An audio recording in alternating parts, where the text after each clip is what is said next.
Hello बच्चों, तो हम पढ़ रहे हैं पॉलिनोमियल्स एक्सरसाइज 2.2। पहला क्वेश्चन कर रहे हैं, find the zeros of the following quadratic polynomial and verify the relationship between the zeros and the coefficients. Part third करेंगे आज हम। इसका हम सॉल्यूशन लिखेंगे। देखिए इसमें क्या है, ये जनरल इक्वेशन के साथ टच कर रहा है, नहीं कर रहा है। जनरल इक्वेशन हमारी क्या होती है, A X square plus B X plus C is equal to, ये होती है हमारी जनरल इक्वेशंस। तो अब देखिए ए एक्स का स्क्वायर आ रहा है बिल्कुल, लेकिन सेकंड पे क्या आ रहा है, कांस्टेंट टर्म आ रही है। इसको हमें सीधा करना पड़ेगा, तो लिख दीजिएगा 6x² माइनस 7x माइनस 3, सीधा कर दिया हमने। अब दूसरा हमारा क्या रहता है, इसको मल्टीप्लाई करके हमें साइड पे लिखना होता है। तो यहां पर लिख दीजिएगा 6 इंटू 3 कितना होता है 18 x का स्क्वायर। अब देखिए हमें क्या करना है, टेबल को पढ़ना है। तो पहले 2 का टेबल करेंगे। 9 इंटू 2 कितना होता है 18, बिल्कुल 18 तो आ गया हमारा। 18 तो हमने निकाल दिया, लेकिन अब हमें यहां पर इसको प्लस करना है। 9 प्लस 2 कितना होता है 11, बिल्कुल नहीं आता। 9 में से 2 निकाला 7, बिल्कुल आ जाता है, लेकिन आंसर किस में है, माइनस में है। तो बड़ी टर्म किसकी लेनी पड़ेगी, माइनस की लेनी पड़ेगी। दिस इंप्लाइज दैट 6x का square minus 9x plus 2x minus 3 लिख दिया हमने। बिल्कुल ही सिंपल है, आपको बस इसको समझने की कोशिश करनी है। अब देखिए यहां पर क्या कॉमन निकलता है, एक तो x कॉमन दोनों में है, निकल जाएगा, लेकिन दूसरा कॉमन क्या निकलता है, 6 तो नहीं निकल सकता। अब 6 भी उसके टेबल में आना चाहिए और 9 भी उसके टेबल में आना चाहिए, ऐसी कौन सी टर्म है। तो देखिए 3 है ना, 3x हमने कॉमन निकाल दिया। 3 2 6 होता है, 2x यहां बचा और यहां कितना बचा 3 3 9 होता है बिल्कुल।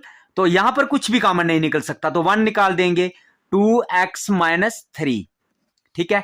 दिस इंप्लाइज दैट, इसको लिख देंगे एक साथ 3x प्लस 1 एक साथ लिख दिया और 2x माइनस 3 एक साथ लिख दिया।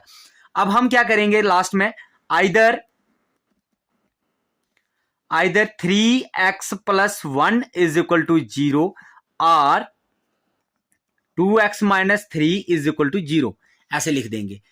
इसमें क्या करेंगे 3x इज इक्वल टू, इसको इस साइड ले जाएंगे -1 हो जाएगा, और 2x इज इक्वल टू, इसको इस साइड ले जाएंगे तो क्या हो जाएगा, ये प्लस का 3 हो जाएगा।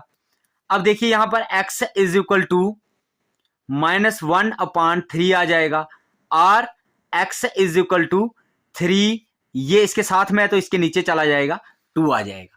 अब जहां पर लिखेंगे हम देयरफॉर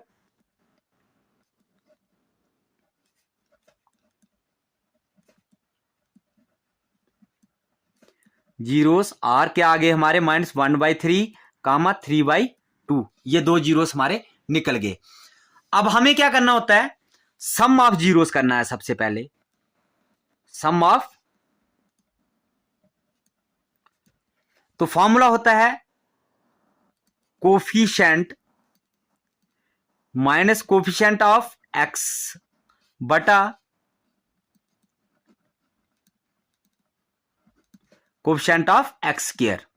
तो लिख दीजिएगा यहां पर क्या आ जाएगा, ये माइनस कोफिशिएंट ऑफ x क्या है हमारा 7, कोफिशिएंट ऑफ x क्या है हमारा -7 divided by coefficient of x square क्या है 6।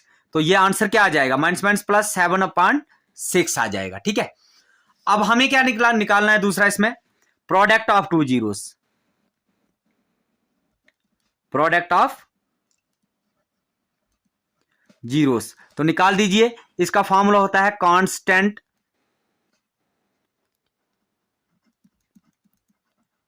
टर्म बटा कोफिशिएंट ऑफ x का स्क्वायर। तो देखिए यहां पर निकाल दीजिएगा इसको, कांस्टेंट टर्म हमारी क्या है, सबसे पहले तो हमें कांस्टेंट टर्म देखनी पड़ेगी। तो कांस्टेंट टर्म क्या है हमारी 3 है, -3, और कोफिशिएंट ऑफ x स्क्वायर क्या है 6, -3 क्या आ जाएगा यहां पर -3 डिवाइडेड बाई 6, कट होता है 2 6 इज इक्वल टू -1/2। निकल गया हमारा क्वेश्चन, ये कंप्लीट हो गया हमारा पार्ट। आई होप आपको ये पार्ट समझ आया होगा। अब हम आगे बढ़ते हैं और अगला पार्ट करते हैं इसका अगला पार्ट है fourth part, 4u² plus 8u। इसको कैसे करेंगे? अब देखिए यहां पर कांस्टेंट टर्म हमें नहीं दी गई है, लेकिन हम ऐसे तो इसको लिख सकते हैं ना। सॉल्यूशन में लिखेंगे, सॉल्यूशन में इसको लिख देंगे 4u² plus 8u is equal to 0। मान लो हम ऐसे लिख सकते हैं इसको, इसमें से कॉमन तो निकल जाता है कुछ ना कुछ, 4u कॉमन निकाल देते हैं, u यहां u बचेगा प्लस 2 बचेगा, यहां पर 4 2 8 होता है, इज इक्वल टू 0। अब हम लिख देंगे either 4u is equal to 0 और u plus 2 is equal to 0। तो u इज इक्वल टू 0/4 और u इज इक्वल टू, इसको इस साइड ले जाएंगे तो माइनस का 2 हो जाएगा। Therefore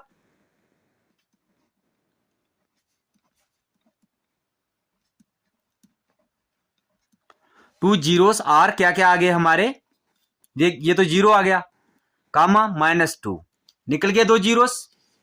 some of zeros,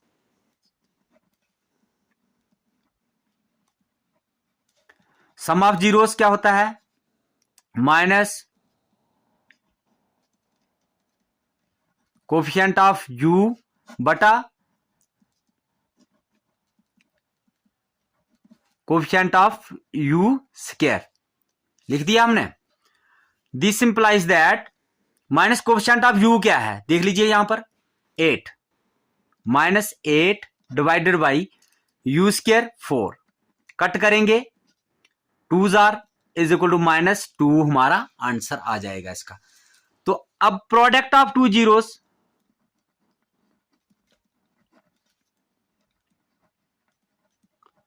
product of 2 zeros क्या होता है, कांस्टेंट टर्म बटा कोफिशिएंट ऑफ u²। तो कांस्टेंट टर्म क्या है हमारी, देख लीजिएगा कांस्टेंट टर्म क्या है हमारी, कुछ भी नहीं 0, और कोफिशिएंट ऑफ u² क्या है 4, तो इज इक्वल टू ये 0 आ जाएगा हमारा। ठीक है, इसी तरीके से हमारा ये भी पार्ट कंप्लीट हो गया।